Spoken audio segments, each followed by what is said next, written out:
नमस्कार शेतकरी मित्रांनो, आज सकाळच्या झटपट बातम्या. कांदा 2100 रुपये प्रति क्विंटल. अहमदनगर कृषी उत्पन्न बाजार समितीत शनिवारी झालेला लिलाव. ऊसाचे शेत शिवार झाले मोकळे, बिबट्यांचा मानवी वस्तीत संचार, भरदिवसा होते दर्शन. सौर प्रकल्पासाठी जमीन द्या, एकरासाठी 50,000 भाडे मिळवा, शेतकऱ्यांना दिवसा वीज देण्यासाठी महावितरणचे प्रयत्न.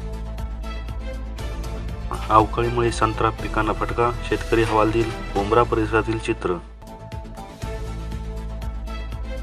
PM विश्वकर्मा योजनेचा आधार, कारागीर किंवा हस्तकलेच्या लोकांना एक वेगळी ओळख. गारपिटीमुळे सोलर प्लेटची चाळणी, ताडशिवणी परिसरात शेतकऱ्याचे नुकसान.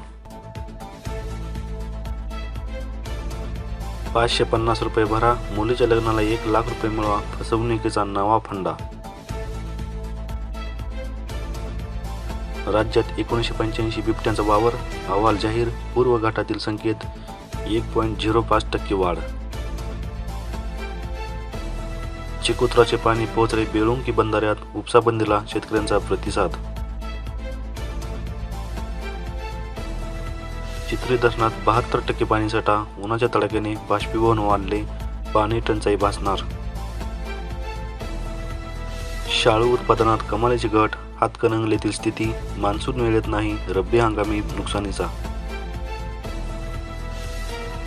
दर गळगळल्याने व्यापारी संत्रा बागेत फिरकिनात, काही सौदे सोडले, कवडीमोल भावाने मागणी. राज्यातील 30% पशुधनात वंध्यत्व, पशुसंवर्धनकडून 5 लाख जनावरांची तपासणी.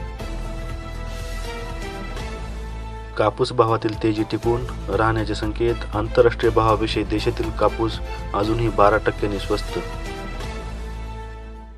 अतिरिक्त साखर इथेनॉलसाठी वापरू द्या, केंद्रीय अन्न सचिवांसोबतच्या साखर महासंघाकडून परवानगीची मागणी.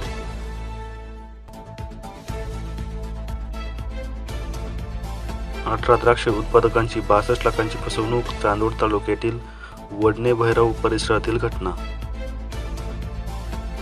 मेथीचे दर कोसळल्याने शेतकऱ्याने 3 एकर क्षेत्र सोडले, भाव नसल्याने दिले सोडून. फ्री मोबाईल चार्जिंग वापरू नका, रिझर्व्ह बँकेचा सल्ला, चार्जिंग पोर्टमधून होतो तपशील चोरी. कमी पावसाने ज्वारीच्या उत्पादनात घट, जत तालुक्यात 65,000 हेक्टरवर झाली होती पेरणी.